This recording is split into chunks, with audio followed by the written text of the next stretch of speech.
जय हिंद और नमस्कार सारे महत्वाकांक्षी अभ्यर्थी एवं अन्य दर्शकगण ग्रोथ पॉइंट यूपीएससी के संधि सेवा एवं अन्य प्रतियोगिता परीक्षाओं के लिए अति महत्वपूर्ण ऐसे संशोधित संपादकीय विश्लेषण के संयुक्त सत्र में मैं ध्रुवजानी आप सबका हार्दिक स्वागत करता हूं।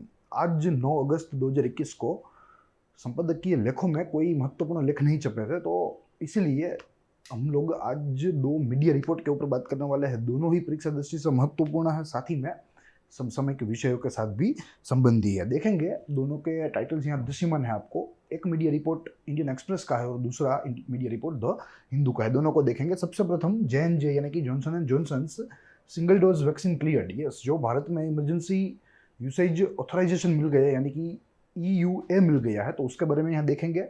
यह जो पूरा टीका है उसको समझेंगे और साथ ही में भारत की आज क्या परिस्थिति है, भारत की क्या नीति है अन्य टीकाओं को लेकर, उसका भी यहाँ अध्ययन करेंगे। साथ ही में दूसरे बिंदु पर hydrogen powered trains will B a new reality. Yes, ये भी एक अपने आप में भारत की ग्रीन एनर्जी की यात्रा में बहुत ही बड़ा माइलस्टोन है, बहुत ही बड़ी सीमा चिन्ह रूप घटना है। तो इसको भी देखेंगे, इसका भी एनालिसिस करेंगे या इसका भी एक प्रकार से विश्लेषण करेंगे। जैसे मैंने आपको बताया, सबसे प्रथम मीडिया रिपोर्ट इंडियन एक्सप्रेस के साथ जुड़ी हुई है और दूसरी मीडिया रिपोर्ट द हिंदू के साथ जुड़ी हुई है। दोनों को देखेंगे और इनमें जो परीक्षा लक्ष्य व्यू पॉइंट चाहिए वो हम आपको यहाँ देंगे इस मीडिया रिपोर्ट के साथ। तो परीक्षा संबंधी भी महत्वपूर्ण है, करंट अफेयर्स के साथ भी संलग्न है और सामान्य समझ को बढ़ाने के लिए एक प्रकार के जो है जागरूक नागरिक बनने के लिए भी आज की जो चर्चा है वो महत्वपूर्ण है।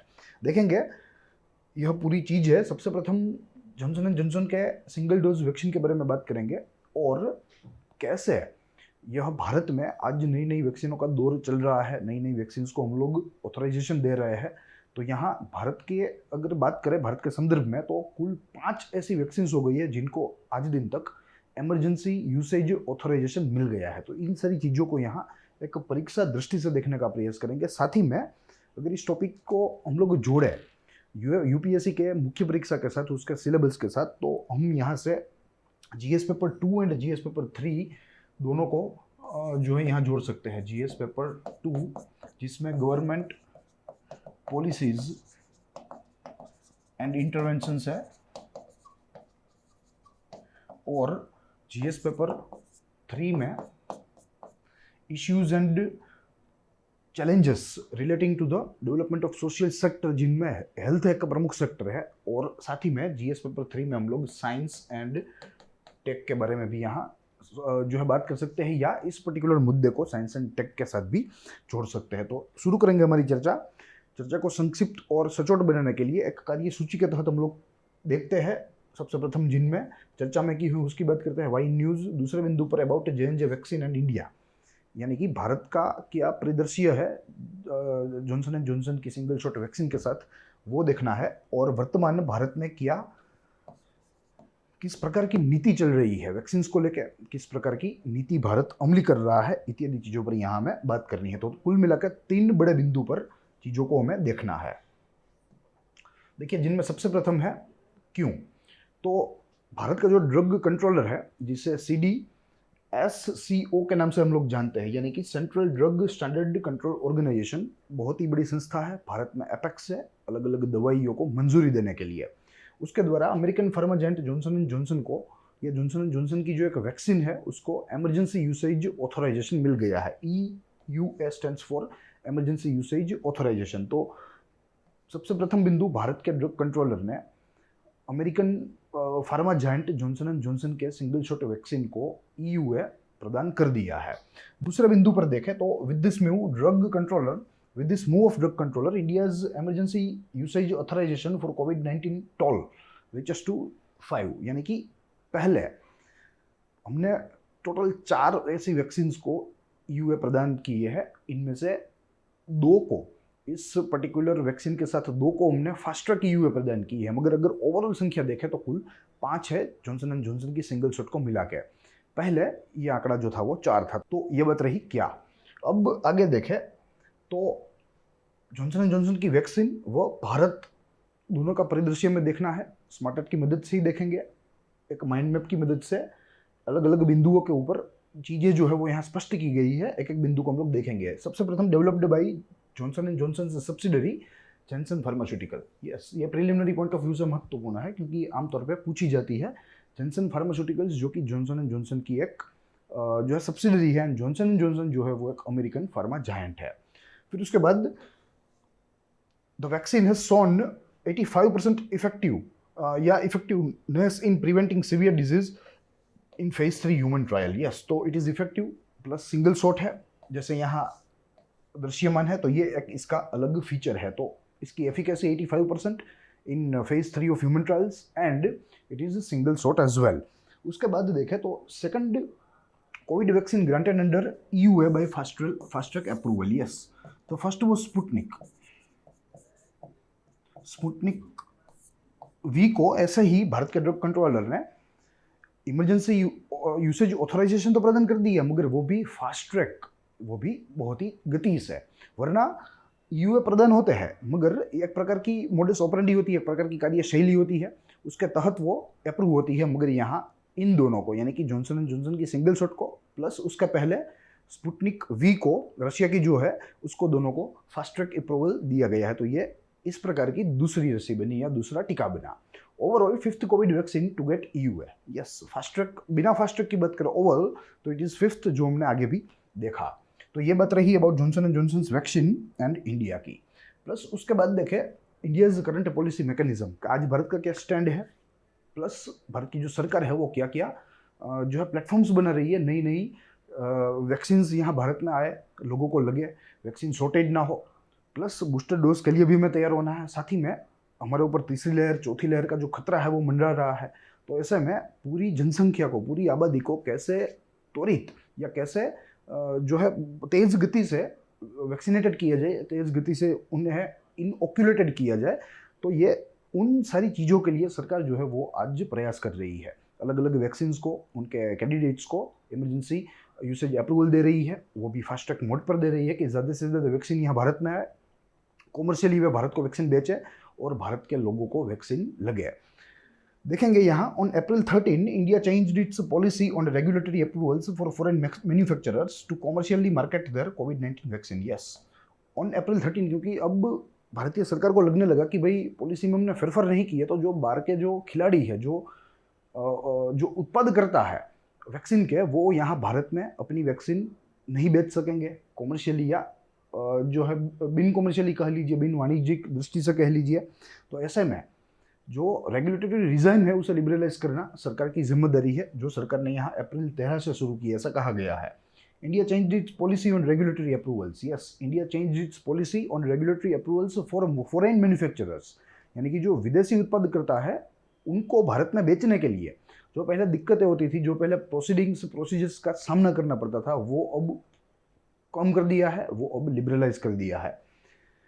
Waived the precondition of 2-3 clinical trials for those vaccine who have been that have been granted emergency approvals by regulators of US, UK, Japan, EU and those listed by WHO। yes, तो basically क्या किया कि जो पहले क्या होता था कि जो फॉरेन मैन्युफैक्चरर्स भारत में आते थे तो उनको भारत में भी 2 या 3 क्लिनिकल ट्रायल्स के तहत गुजरना पड़ता था, which is a very time consuming process. अब भारत के लिए समय नहीं है, बड़ी जनसंख्या को हमें इनोकुलेट करना है, तेजी से इनोकुलेट करना है। तो ऐसे में भारत ने क्या किया कि ये जो 2-3 क्लिनिकल ट्रायल्स वाला जो प्रावधान था वही निकाल दिया कि जिन वैक्सीन को फॉरेन रेगुलेटर्स ने अनुमति प्रदान कर दी है, फॉरेन रेगुलेटर्स ने अप्रूवल प्रदान कर दी है यूसेज की, वो यहाँ भारत में without any type of clinical trials वे भारत में अपनी जो है रसी या अपना जो टीका है वो बेच सकते हैं, अपनी वैक्सीन बेच सकते हैं।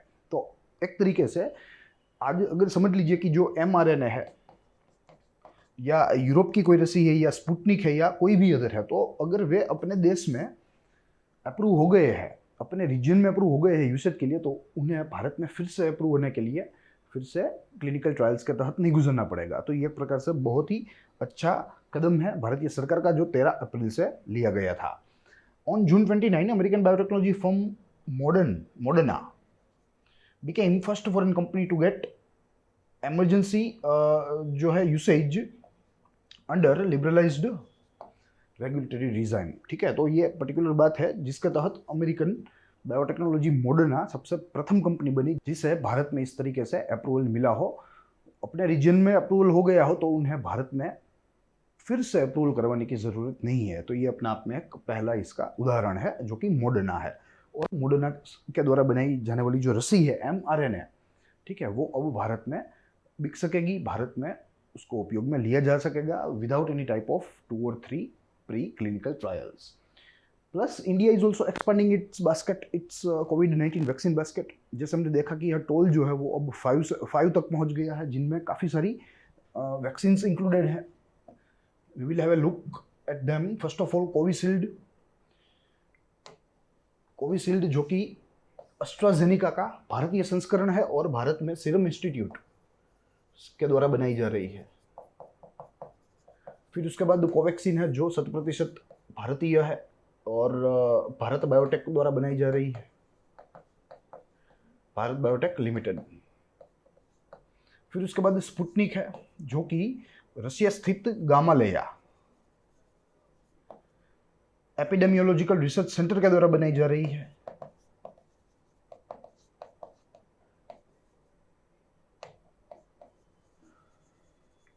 रिसर्च सेंटर के द्वारा बनाई जा रही है। और एंड आखिरी mRNA है जो कि मॉडर्ना के द्वारा बनाई जा रही है। तो ये कुछ वैक्सीन्स है जो आज भारत के बास्केट में है और कई सारे ऐसे वैक्सीन्स है जो कि भविष्य में भी भारत के बास्केट में आने वाले हैं। तब जाके भारत जैसी ऐसी विशाल आबादी को हम लोग 100% या मोर देन 90% इनोक्यूलेट कर पाएंगे या उनका जो टीकाकरण है वो कार्य सफल बना पाएंगे। तो ये बात रही भारत की। भारत की जो कोविड-19 की वैक्सीन पॉलिसी है, वैक्सीन पॉलिसी मैकेनिज्म है, उसके बारे में। अब आज का दूसरा बिंदु है hydrogen powered trains will be a new reality. Yes, hydrogen powered trains, अभी तक हाइड्रोजन कार्स भी जो है प्रकार से रियलिटी नहीं बनी है, मगर फिर भी भारतीय रेलवे का एक अहम कदम आज हमें हमारी हाइड्रोजन की इस यात्रा में आगे पहुंचाने के लिए सक्षम है। देखेंगे ये क्या कदम है और इसका विश्लेषण करेंगे। जैसे आपको कवर दृश्यमान है, यह एक हाइड्रोजन पावर्ड लोकोमोटिव है जो कि हाइड्रोजन फ्यूल सेल से चलता है। देखिए, हाइड्रोजन दो प्रकार से यूज हो सकता है। One, we can use their fuel cells and the other one is internal combustion engine. फिलहाल हाइड्रोजन का उपयोग जो है वो फ्यूल सेल्स की मदद से किया जा रहा है, मगर आगे चलकर इंटरनल कंबशन इंजन का भी विकास हो सकता है।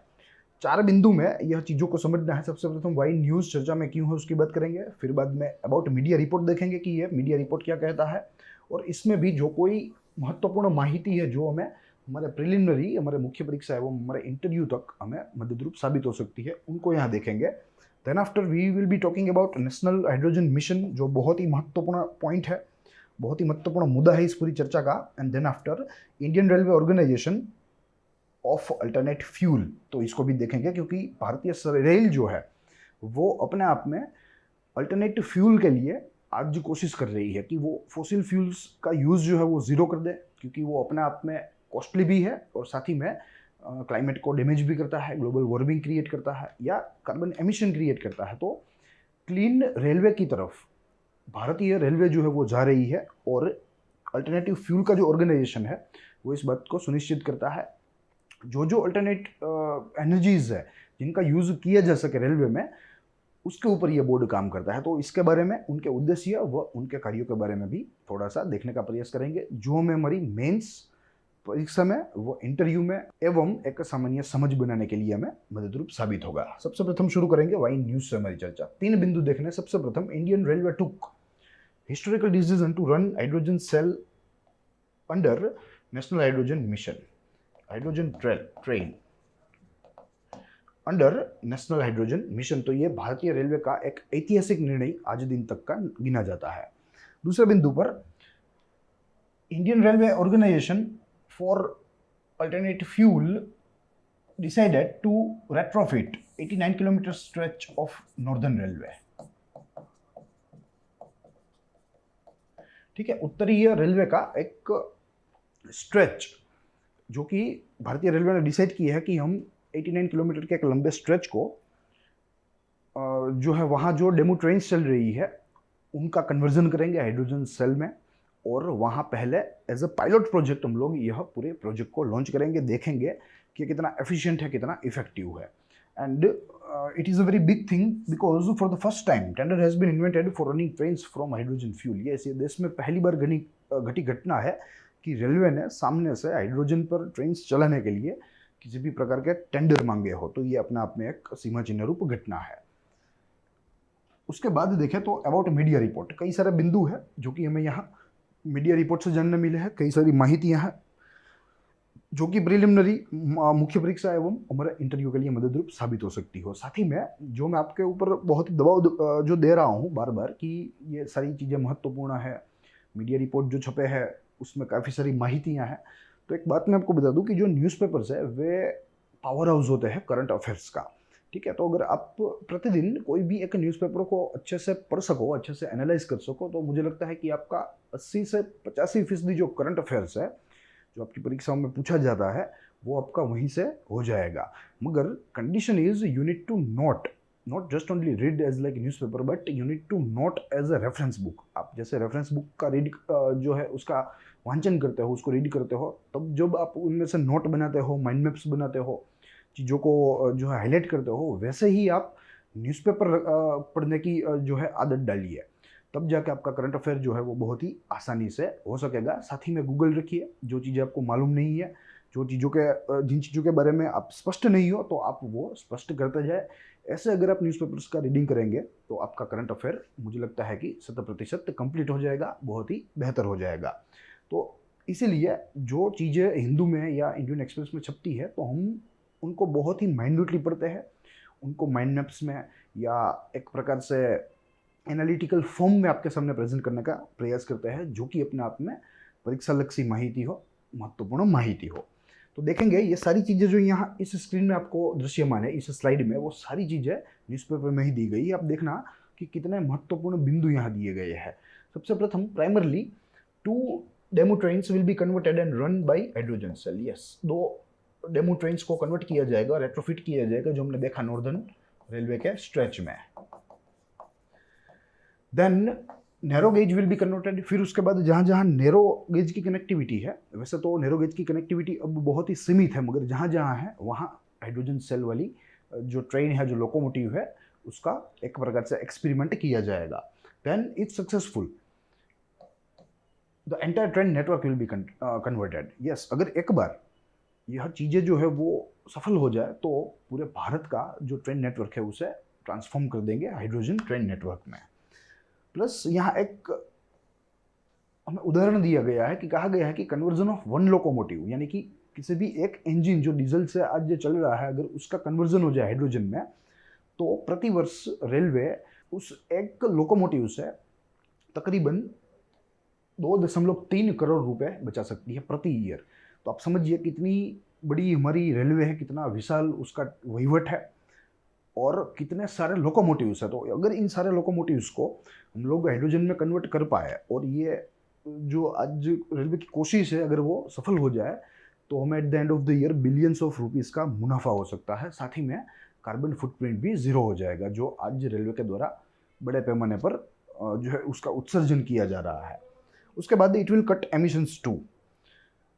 अगर नाइट्रोजन ऑक्साइड की बात करें तो it will cut emissions up to 11.12 kilotons प्रति ईयर, एंड अगर कार्बन डाइऑक्साइड की बात करें तो 0.72 किलो प्रति ईयर। तो ये इतना एमिशन जो कि रेलवे आज कंट्रीब्यूट कर रहा है क्लाइमेट चेंज में, वो कम हो जाएगा, अपने आप में एमिशंस कम हो जाएंगे, साथ ही में भारत को भी फायदा मिलेगा। उसके बाद देखें तो boost towards India's voyage. Yes, it is actually a boost towards India's voyage, क्योंकि अपने आप में ग्रीन इंडिया हमें बनाना है, ग्रीन इंडिया बनाना है, रिन्यूएबल एनर्जीज के ऊपर हमें 100% डिपेंड रहना है। फॉसिल फ्यूल्स का जो यूज़ है वो हमें कम करना है, आगे जाकर शून्य कर देना है। तो ये इन सारी चीज़ों के लिए ये अपने आप में भारत के लिए एक बड़ा कदम है, जो भारत को बहुत ही फायदेमंद साबित होगा। साथ ही में नेशनल हाइड्रोजन मिशन, वो भी एक हमारा बहुत ही महत्वाकांक्षी प्रोजेक्ट है, जिसके तहत फॉसिल फ्यूल्स को हम लोग कम कर देंगे over a period of time. Fossil fuels कम होंगे तो एमिशंस कम होंगे, वहीं the whole fossil fuel using refinery या using machinery will be replaced by hydrogen. ठीक है, तो ये अपने आप में इन सारी चीज़ों के लिए बड़ा कदम है। Then after it will increase hydrogen mobility. Yes, hydrogen mobility, ज़्यादा से ज़्यादा जो परिवहन है वो हाइड्रोजन के ऊपर आधारित हो जाएगा। वो अपने आप में अच्छी बात है, क्योंकि हाइड्रोजन अपने आप में क्लीन एंड ग्रीन एनर्जी है। Hydrogen fuel cells are considered most clean energy. Yes, actually hydrogen is considered as a most clean energy till now, यानी कि आज दिन तक की जो हमारे पास टेक्नोलॉजी है, जो आज दिन तक हमारे पास जो साइंस है, उन सारी चीज़ों की अगर एक गहन अभ्यास करें उनका तो हमें मालूम पड़ेगा कि hydrogen is the safest and cleanest source of energy. तो ये सारी चीज़ें हैं जो कि यहाँ हमारे मीडिया रिपोर्ट में पेश की गई थी। इसके बाद देखें तो नेशनल हाइड्रोजन मिशन हमें देखना है कि ये अपने आप में है क्या। बहुत ही महत्वपूर्ण है। 4-5 बिंदु में स्मार्ट आर्ट के रूप से हमने यहाँ इसको विभाजित कर दिया है ताकि चीज़ों को समझा जा सके, स्पष्ट रूप से याद रखा जा सके।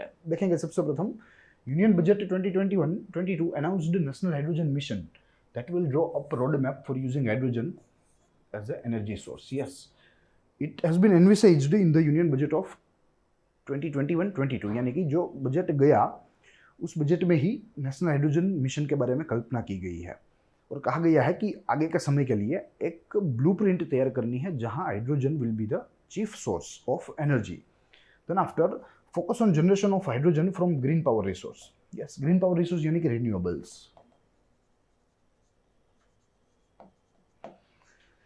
फिर उसके बाद to link India's growing renewable capacity with hydrogen economy.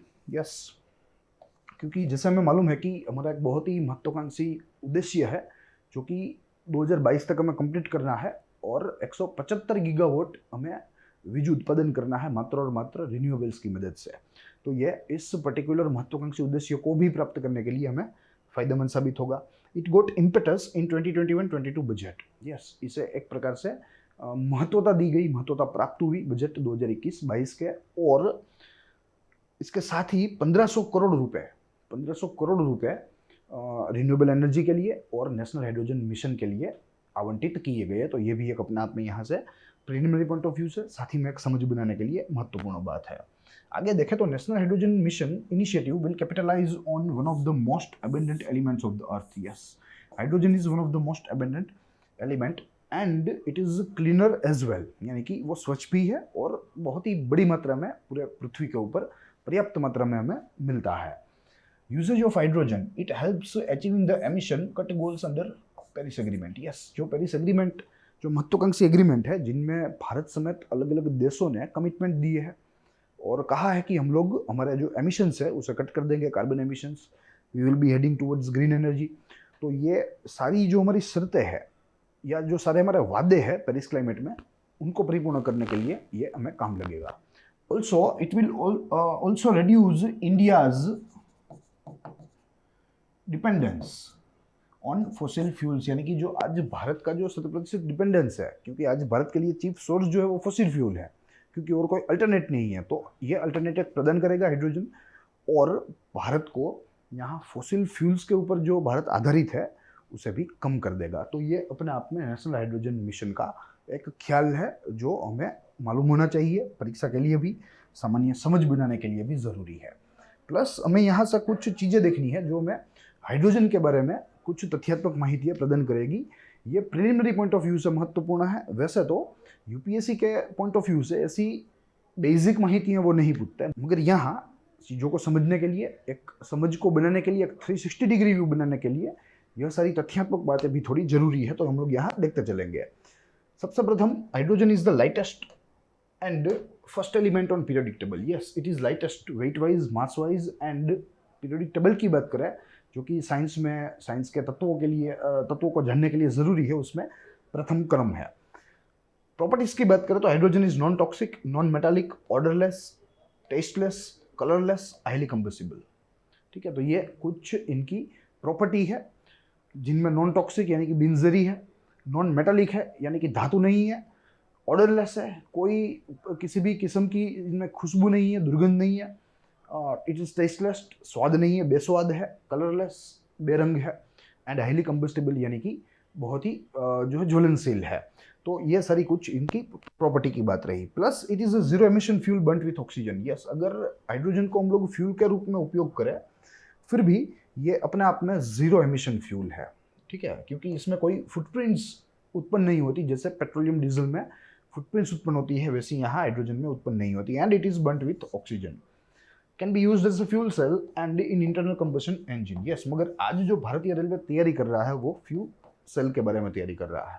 Also used as fuel for spacecraft propulsion. Yes, spacecraft के उपयोग में भी ये फ्यूल की तरह यूज होता है। तो अपने आप में हाइड्रोजन का यूज बहुत ही वाइड है, साथ ही में उसकी प्रॉपर्टी जो है वो भी बहुत ही कंड्यूसिव है, बहुत ही अनुकूल है। तो ये कुछ बात रही जो है हाइड्रोजन के बारे में। अब अगर कुछ अन्य माहितियों की बात करें तो अगर एशिया की बात करें, एशिया पैसिफिक रीजन में, तो Japan and South Korea are front runners in using hydrogen. Japan ने अपनी हाइड्रोजन नीति 2017 में बना ली थी और बहुत ही अच्छी तरीके से काम कर रहा है अल्टरनेट फ्यूल की तरह। और कोरिया हाइड्रोजन सेल्स, ये हाइड्रोजन फ्यूल सेल्स के ऊपर काम कर रहा है, बहुत ही बड़ा मार्केट है और बहुत ही उन्होंने अत्याधुनिक टेक्नोलॉजी भी बसाई है कि इन सारी चीज़ों को जो हाइड्रोजन में परिवर्तित की जा सके। तो यही सारी चीज़ें थी जो आज हमें यहाँ समझनी थी अबाउट हाइड्रोजन में। अब अगर बात करें Indian railway organisation for alternative fuel के बारे में, तो एक भारतीय रेलवे के तहत ही एक संगठन का निर्माण किया गया है जो अपने आप में भारतीय रेलवे कैसे फॉसिल फ्यूल्स के ऊपर जो उसकी डिपेंडेंसी है उसे कम कर दे। तो उसके लिए यहाँ एक ministry of railway government of India के द्वारा ही मिला हुआ एक यहाँ प्रेजेंटेशन है जो कि मैं आपके सामने रख रहा हूँ। अलग अलग स्लाइड्स है मगर चीज़ों को एक ही यहाँ स्लाइड में हम लोग समझने का प्रयास करेंगे। सबसे प्रथम इंट्रोडक्शन देखिए, हमारी जो इंडियन रेलवे है वो कितनी विशाल है और कितना बड़ा उसका कद है। Approximate 2.8 billion litres of diesel fuel is consumed annually by nearly 4800 freights and passenger locomotives, 2.8 billion litres per year. ठीक है, बड़े पैमाने पर डीजल का वपराश या डीजल का उपयोग भारत के रेलवे के द्वारा होता है और तकरीबन 5000 लोकोमोटिव भारत में है जो कि पैसेंजर ट्रेन और जो है फ्रेट ट्रेन उसके साथ जुड़े हुए हैं। The annual expenditure of Indian railway on diesel fuel is approx $3.0 billion. तकरीबन 3 बिलियन से अधिक रुपयों का ईंधन प्रति वर्ष इंडियन रेलवे यूज करता है। ये सारे फॉसिल फ्यूल्स है और ये कार्बन एमिशन भी इतनी ही मात्रा में करते हैं। तो इसीलिए गवर्नमेंट ऑफ इंडिया के द्वारा इंडियन रेलवेज के तहत ही एक ऑर्गेनाइजेशन का निर्माण किया गया जिसका नाम है Indian railway organisation for alternate fuel. देखिए इसके ऑब्जेक्टिव क्या किया है। IROF is a single window on Indian Railway for dealing with work related to use alternate fuels that is other than conventional. जो हमारा फ्यूल है कन्वेंशनल यानी कि जो हम लोग परंपरागत यूज करते आए हैं, पहले कोल किया करते थे फिर बाद में डीजल आया। To convert a diesel powered multiple units यानी कि demo into dual fuel using compressed natural gas as well. Yes, तो सीएनजी का उपयोग भी यहाँ जहाँ जहाँ हो सके, जहाँ जहाँ स्कोप है वहाँ करने का प्रयास यहाँ अल्टरनेटिव फ्यूल के संगठन के द्वारा किया जाता है। और यही से यह जो ऑर्गेनाइजेशन है अल्टरनेट फ्यूल के लिए, ये हाइड्रोजन के लिए भी प्रेस कर रहा है कि भाई हाइड्रोजन भी एक अपने आप में पोटेंशियल अल्टरनेट फ्यूल है, इसका भी उपयोग हमें ज़्यादा से ज़्यादा बढ़ाना चाहिए। और उसी के तहत ये जो आज हमने टेंडर देखे वो मंगवाए गए थे। फिर उसके बाद promoting use of solar energy in rolling stock and mechanical assets. Yes, solar energy का जो उपयोग है वो भी बढ़ाना है क्योंकि वो भी एक पोटेंशियल अल्टरनेट फ्यूल है। To serve as a single window entity for knowledge development of greenhouse gases emission. Yes, Indian railway के द्वारा कितना ग्रीन हाउस गैस एमिट होता है वो भी यहाँ से हमें इस विंडो से ही हमें जानने को मिलता है। ऑन द अदर हैंड अगर एक्टिविटीज ऑफ देखे IROF तो कई सारी एक्टिविटीज है जिनमें सबसे प्रथम है use of biodiesel for traction purpose in locomotive, यानी कि बायोडीजल को भी डीजल के साथ ब्लेंड करके उसका भी उपयोग करना। Biodiesel policy formulation for zonal railways, setting up of pilot biodiesel manufacturing plant, use of CNG for traction purpose and industrial use, promoting use of solar energy in rolling stock, setting up of pilot plant for converting municipal waste to energy. Yes, railway is also dealing for converting power from municipal waste, setting up of pilot plant for conversion of municipal waste to green coal, and setting up of solar power plant for use in railway workshop and production units. So this is the activities which is being undertaken by Indian Railway Organization for Alternative Fuel, जो कि Indian railway का ही भाग है। आगे देखें तो कई सारी रिन्यूएबल एनर्जीज है हमारे इंडिया के पास, ऑप्शन है इंडियन रेलवेज के पास जिनका यूज करके जो फॉसिल फ्यूल के ऊपर आज डिपेंडेंसी है उसे कम की जाए। रिन्यूएबल ऑप्शंस में देखिए सोलर है, बायोमास है, विंड है, OTEC है और इसके साथ वेव है, टाइडल है, यानी कि ये दो जो है वो अपने आप में एक ही है। फिर बाद में हाइड्रो है। ठीक है, तो this are the options in front of organisation for alternate fuel और यहाँ एक एक ऑप्शंस को यहाँ वे लोग चूज करते हैं और उसके ऊपर काम करते हैं। इंडियन रेलवे को धीरे धीरे कन्वेंशनल फ्यूल के ऊपर जो आधारित है आज 70% उसे कम कर देंगे, आगे चलकर शून्यतः करना है। तो यह सारी चीज़ें हैं जो कि Indian railway organisation for alternative fuel के बारे में हमें समझनी थी। दो बिंदु देखे अपने आप में, दोनों ही महत्वपूर्ण है, दोनों ही परीक्षाओं में भी पूछे जा सकते हैं, इतने महत्वपूर्ण है। सामान्य समझ तो यहाँ से बनी ही बनी, मगर परीक्षा के लिए भी सारी चीज़ें हम लोग यहाँ से सीख सकते हैं। तो दो मॉडल प्रश्न भी हमारे सामने मौजूद है, जिनमें प्रथम बिंदु का यानी कि जो जॉनसन एंड जॉनसन की सिंगल शॉट वैक्सीन के बारे में जो मुद्दा देखा, उसके ऊपर एक प्रिलिमिनरी पॉइंट ऑफ व्यू से प्रश्न बन सकता है जो आपके स्क्रीन के ऊपर है। निम्नलिखित को मिला है, नीचे 5 अलग अलग जोड़े दिए गए हैं, आपको इनमें से सत्य जोड़ा पकड़ना है। मैं पहले जो लेफ्ट हैंड साइड वाली पूरी जो कॉलम है वो पढ़ूंगा, फिर बाद में लेफ्ट हैंड साइड की। सबसे प्रथम mRNA वैक्सीन का नाम दिया गया है, Covaxin, single shot, Sputnik, Covishield, और सामने उनके मैन्युफैक्चरर का नाम है, आपको उनके सच्चे मैन्युफैक्चरर के साथ मिलाना है। सबसे प्रथम Gamaleya research institute of epidemiology and microbiology, दूसरा सनोफी फार्मा, तीसरा सीरम इंस्टीट्यूट, चौथा जैनसन फार्मा, पांचवा यानी कि ई Bharat biotech and F is Pfizer. Option हमारे सामने है, जिनमें ऑप्शन ए कहता है 1F 2E 3D 5C 4A, option B कहता है 1C 2A 3B 4F 5D, option C कहता है 1E 2F 3C 5A 4D, and option D says 1F 2E 3D 4A 5C। You need to choose the correct one from the following. हमारी तरफ से इसका सही जवाब इस session के प्रीमियर होने के कुछ घंटों के बाद यहाँ पिंड अप किया जाएगा, आप वहां से रेफरेंस ले सकते हैं। रही बात तो दूसरे मुद्दे की, जिससे preliminary point of view question तो निकल ही सकता है, मगर साथ में मेंस पॉइंट ऑफ व्यू से भी क्वेश्चन निकल सकता है। मॉडल मेंस क्वेश्चन एक हमारे सामने है जो आपकी स्क्रीन पर दृश्यमान है। भारत की राष्ट्रीय हाइड्रोजन नीति के बारे में अपने शब्दों में चर्चा कीजिए। Discuss India's national hydrogen policy in your own words. तो ये एक संभावित मेंस का प्रश्न हो सकता है जो कि आपको यहाँ से इसका उत्तर मिल सकेगा। तो यही बात थी। I hope you enjoy the lecture. हम लोग मिलेंगे अगले दिन अगले संपादकीय लेख वो उसके ऐसे ही गहरे संशोधन व अध्ययन के साथ। साथ ही में ग्रोथमोंट यूपीएससी को लाइक, शेयर और सब्सक्राइब करना ना भूलें। ज़्यादा से ज़्यादा हमारे चैनल को शेयर कीजिए अपने फ्रेंड्स में जो जो तैयारी कर रहे हैं, चाहे वो किसी भी प्रतियोगिता परीक्षा हो, चाहे वो यूपीएससी हो, चाहे वो स्टेट पब्लिक सर्विस कमीशन की परीक्षाएं हो। जनरल स्टडीज़ की यहाँ जो चर्चा होती है वो उनको बहुत ही फ़ायदा करेगी। करंट ऑफिस के बारे में भी यहाँ हम लोग चर्चा करते हैं, साथ ही में स्टैटिक पोर्शन को लेकर भी चर्चा करते हैं। प्लस इकोनॉमिक सर्वे की पूरी सीरीज आपके लिए तैयार है, आप उसे भी देख सकते हैं। आपका इकोनॉमिक सर्वे के बारे में जो आपकी जो समझ है उसे और दृढ़ बना सकते हैं। प्लस लॉ के बारे में जो एक विशेष सीरीज चल रही है वो भी आपको सारी परीक्षाओं में बहुत ही महत्वपूर्ण साबित होगी। तो आज इतना ही, हम लोग मिलेंगे अगले दिन। तब तक के लिए देखते रहिए ग्रोथमोंट यूपीएससी। जय हिंद।